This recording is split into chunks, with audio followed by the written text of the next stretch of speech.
Good afternoon, everyone. I'm here today with my Hawthorne Muleskinner Iron Rangers to discuss a very controversial topic, namely how to take care of this rough out leather.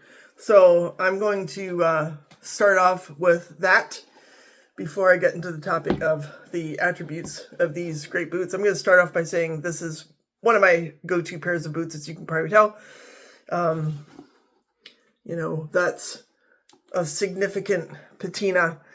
I do use these boots a lot to mow the lawn. I have a big yard. I use a push mower and to garden and to walk the dogs in very dusty terrain. So these boots have taken it on the chin. So let's examine the patina. And I've showed you these boots briefly before, but you can see grass stains out the wazoo, a bit of beating up as well.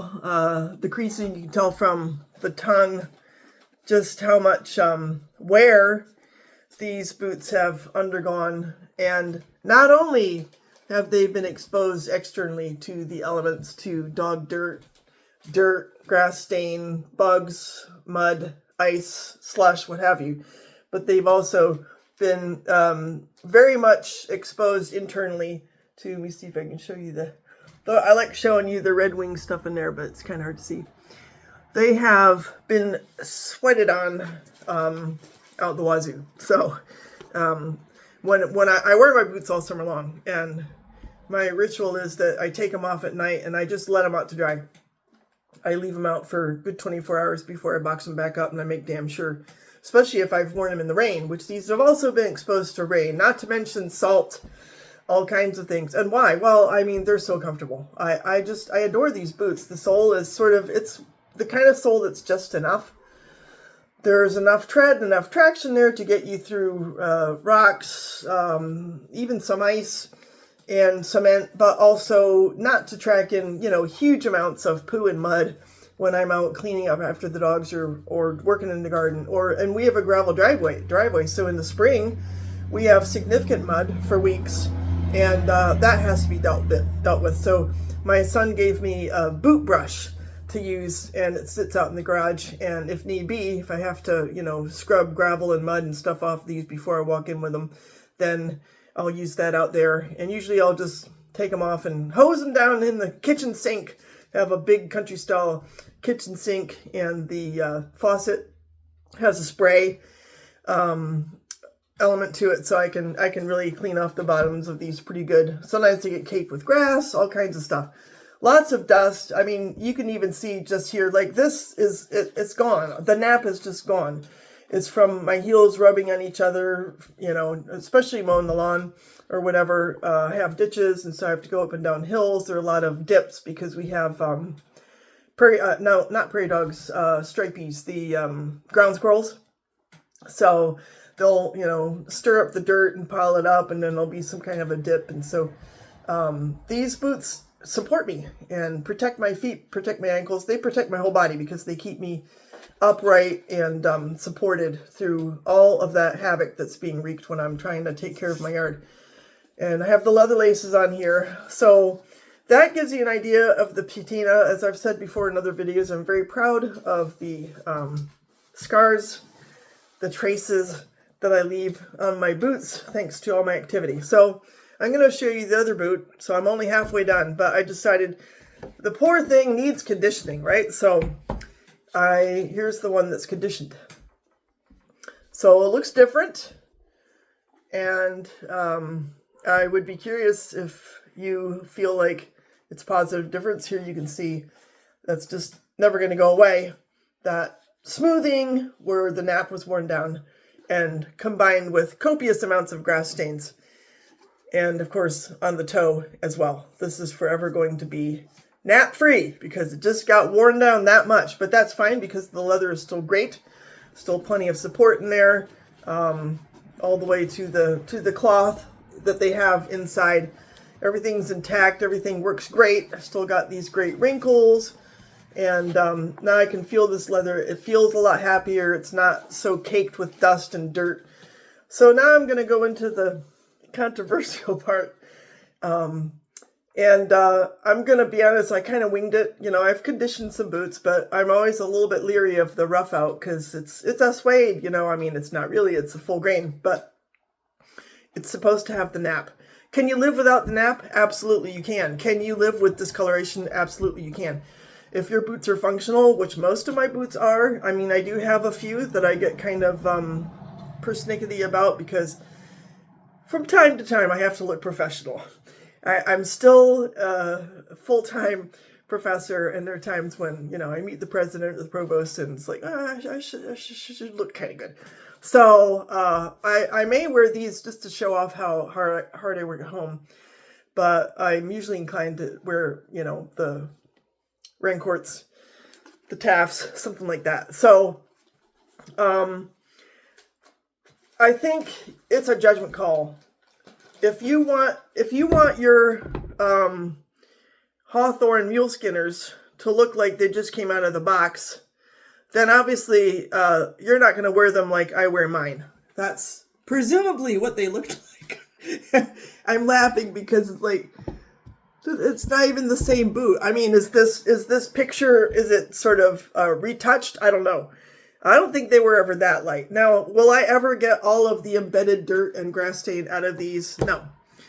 But here's what I did. So I have this official suede brush, and this baby is pretty coarse. You wouldn't want to, you know, rub your cheek with this thing. It's not metal like steel wool, but I think those are actually some kind of metal bristles. I don't know if it's copper.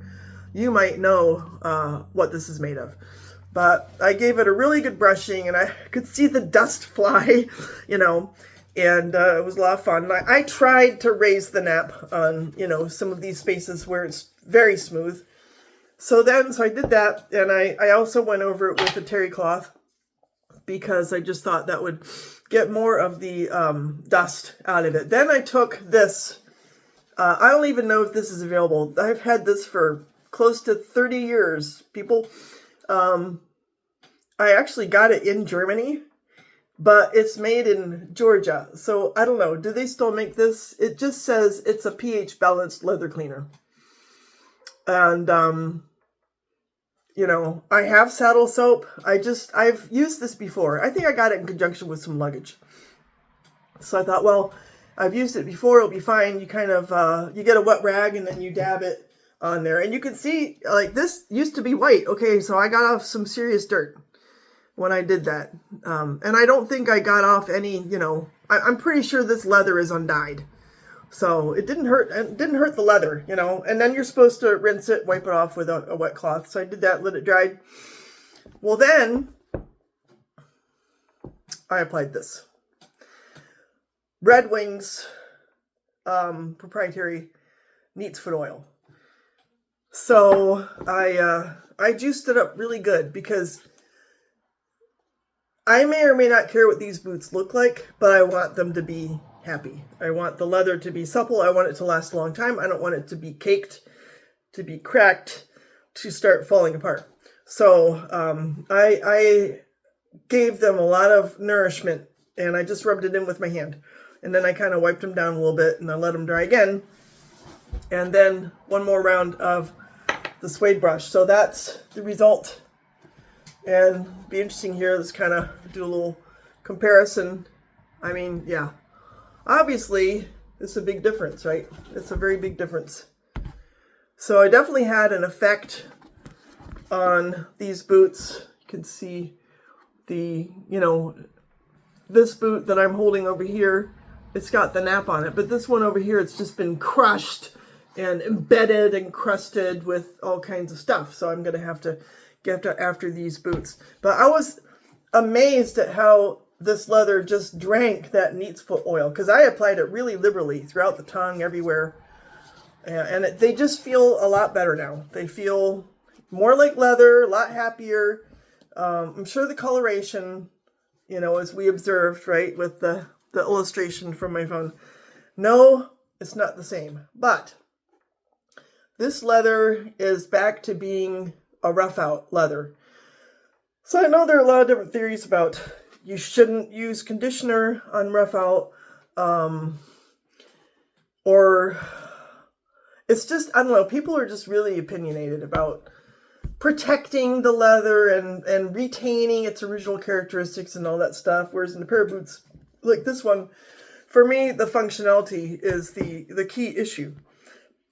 But, and you may already know this, but this particular leather, when you first get it, it is an oiled rough out. It's an oiled rough out. So it's not the same as, say, some of the rough out leathers that you generally see. In fact, Red Wing on their site, so I have their site opened up on here, they prescribe mink oil.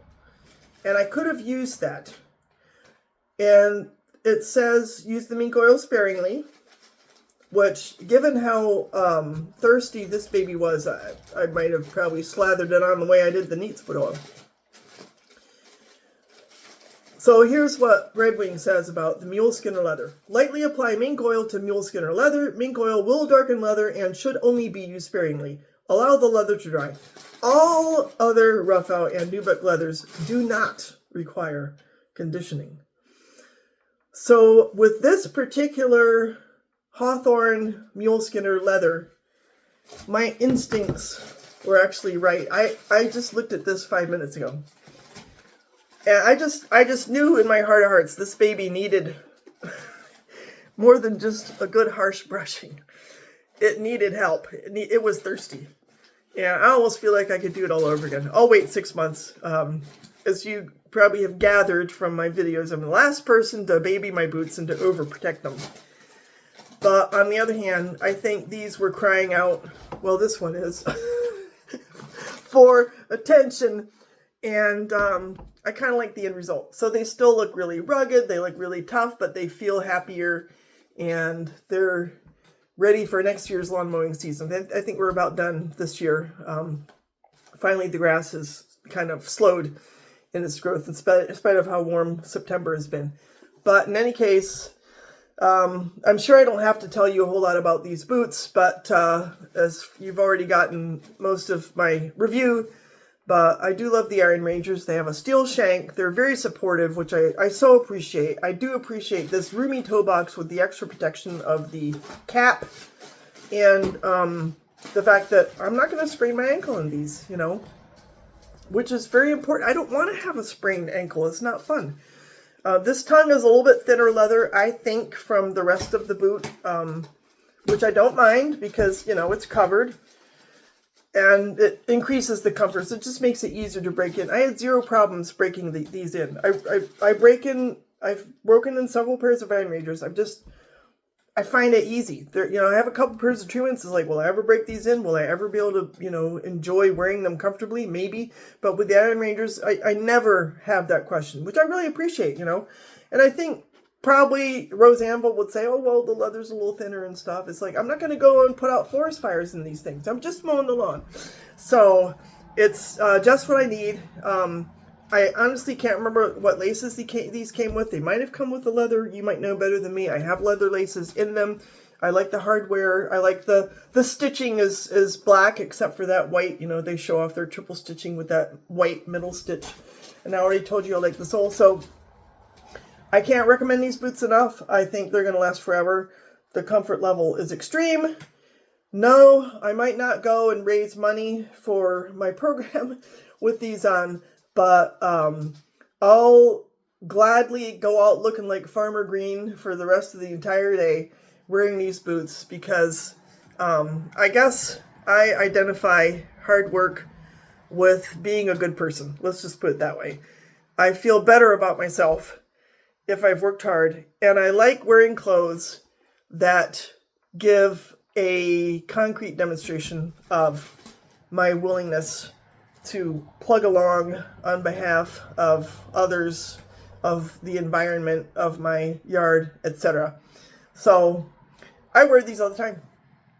So I'll be curious, how do you take care of these boots? And if you have any strong disagreements, say it politely, but I feel like Red Wing has exonerated me in my approach to trying to rid these boots of so much grass stain and dust.